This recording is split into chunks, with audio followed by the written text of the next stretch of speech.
नमस्कार दोस्तों, कैसे हैं आप सब। उम्मीद करती हूँ आप सभी प्रभु की कृपा से अच्छी होंगे। सभी को मेरी प्यार भरी नमस्कार। मैं हानिया हुचा अपने चैनल कलयुग के चमत्कार संतों की वाणी में आप सबका स्वागत करती हूँ। दोस्तों, अक्षय तृतीया का पावन पर्व आ गया है, जिसे कि हम अक्षय तृतीया यानी गर्मियों का धनतेरस या फिर आखा तीज भी कहते हैं। और आज हम इसकी कहानी सुनेंगे। कहते हैं आज के दिन ही कुबेर को अलकापुरी राज्य का शासन मिला था और साथ ही स्वर्ग लोक के खजांची होने का भी आशीर्वाद मिला था। भगवान शिव ने आज के दिन ही उन्हें धनपति होने का आशीर्वाद दिया। जब सोने की लंका पहले कुबेर की हुआ करती थी, लेकिन कुबेर के भाई रावण ने उससे बलपूर्वक छीन ली और कुबेर भी भगवान शिव के महाभगत माने गए। जब कुबेर ने अपने मन की व्यथा भगवान शिव से कही, तो भगवान शिव ने कहा कि जिस समुद्र से एक बूंद जल लेने से समुद्र कभी खाली नहीं हो सकता, उसी तरह कुबेर से लंका छीन लेने से रावण धन का देवता कभी नहीं बन सकता। और फिर भगवान शंकर ने कुबेर को धनपति होने का आशीर्वाद दिया था। उनको आज के दिन ही धन का भंडार मिला था।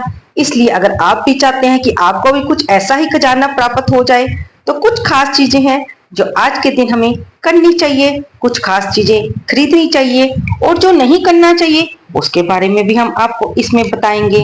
दोस्तों, जैसे कि धनतेरस पर हम सोने चांदी की खरीदारी करते हैं, लेकिन सोना चांदी तो हर कोई नहीं ना खरीद सकता।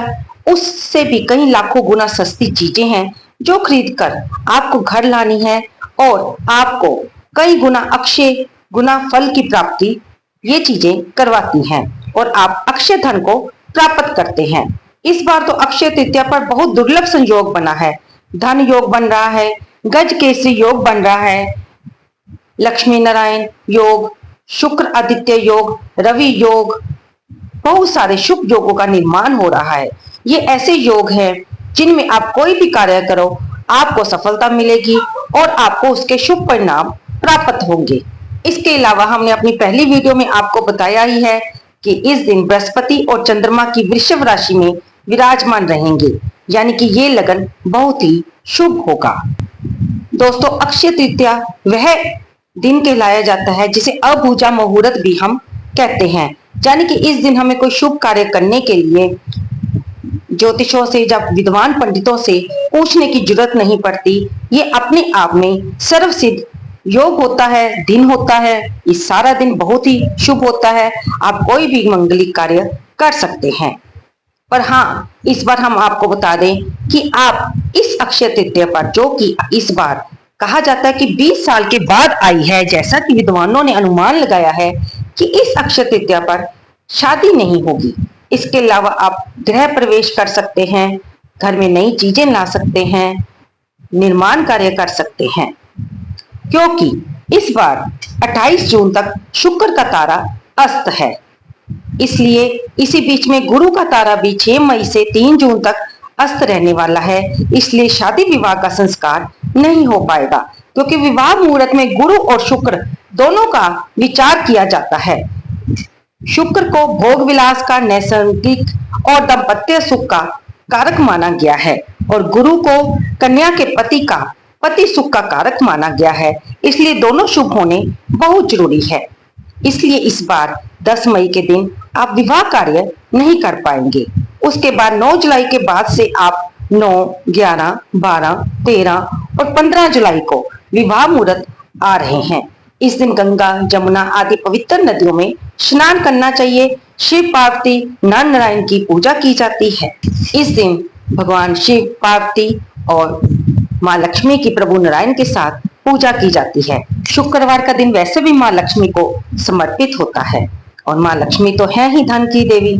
तो आजकल सभी जो भी मुश्किलें दिखते साधकों को आती हैं, परिवारजनों में आती हैं, वे ज्यादातर धन से संबंधित होती हैं, क्योंकि महंगाई का दौर बढ़ गया है। इसलिए आप इस दिन लक्ष्मी नारायण की पूजा करके माँ लक्ष्मी को रिझाइए। इस दिन शुभ मुहूर्त 6 घंटे 44 मिनट तक रहेगा। सुबह के 5:03 से लेकर दोपहर को 12 बजे तक आप कोई भी शुभ काम कर सकते हैं। घर में भी आपके पास जो भी चित्रपट है भगवान शिव का, माँ पार्वती के साथ या लक्ष्मी नारायण भगवान का, या फिर गुरुदेव भगवान का, या फिर बाबा बजरंग बली का, उनका श्रृंगार कीजिए। उनके आगे धूप दीप घी की बाती जगाइए और उनके सामने बैठकर आप कोई भी पाठ कीजिए। फिर माँ लक्ष्मी की कमल गट्टे के माला के ऊपर माँ लक्ष्मी के किसी भी मंत्र का 1 माला, 3 माला, 5 माला, 7 माला, 11 माला, जितना भी आप कर सके कीजिए। फिर माँ के सामने अपनी दिक्कतों को, जो भी आपको मुसीबतें आ रही हैं, उनको दूर करने के लिए प्रार्थना कीजिए। फिर उसके बाद माँ लक्ष्मी की आरती कीजिए। आप विष्णु सहस्त्र नाम का पाठ भी कर सकते हैं, श्री लक्ष्मी सूत्र का पाठ भी कर सकते हैं, शिव चालीसा का पाठ भी कर सकते हैं और अंत में भगवान की आरती करें, उन्हें भोग लगाएं। इस दिन पितृ कार्य भी किए जाते हैं, जो कि आप विभिन्न अलग अलग तरीकों से कर सकते हैं।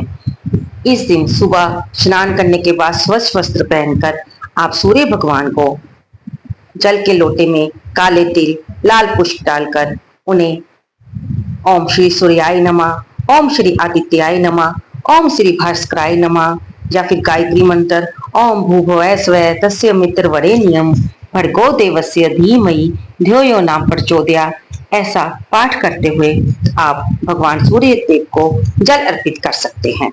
फिर दक्षिण मुखी होकर 1 लोटे जल में काले तिल डालकर आपको अपने पितरों के निमित्त अर्पण करना है और ओम सर्वेभ्यो पितृदेवेभ्यो नमो नमः कहते हुए उनके लिए आप तर्पण कीजिए।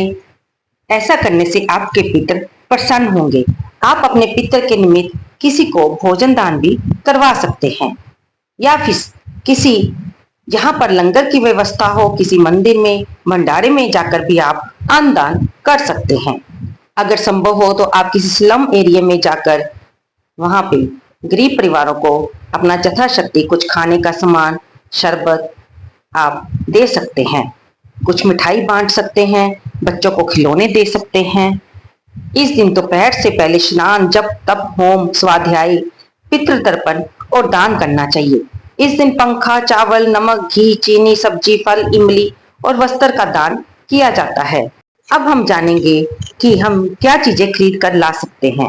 दोस्तों, इस दिन नए कपड़े, गहने, गाड़ी, घर खरीद सकते हैं। इस दिन आप कीमती धातु खरीद सकते हैं। यथाशक्ति आप जो भी खरीदना चाहें आप इस दिन खरीद कर घर ला सकते हैं, लेकिन कुछ चीजों का अवश्य ध्यान रखें। अगर आपको ज्यादा कीमती वस्तुएं नहीं खरीद सकते तो आप घर में मिट्टी का घड़ा ला सकते हैं, जिसे आप पानी से भरकर अपने सोई घर में उपयोग में ला सकते हैं। क्योंकि इसे मिट्टी के घड़े को अक्षय पात्र भी कहा जाता है।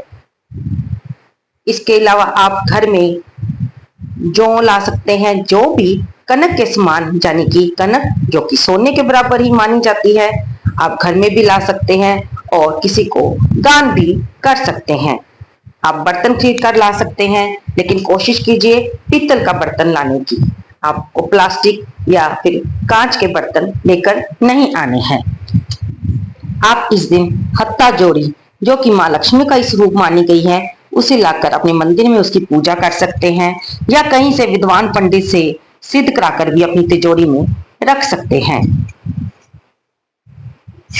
माता का श्री यंत्र, जो कि स्फटिक का बना होता है, इसे भी आप घर में ला सकते हैं। श्री यंत्र की जो भी इस दिन पूजा करता है उसको चमत्कारिक फल प्राप्त होते हैं।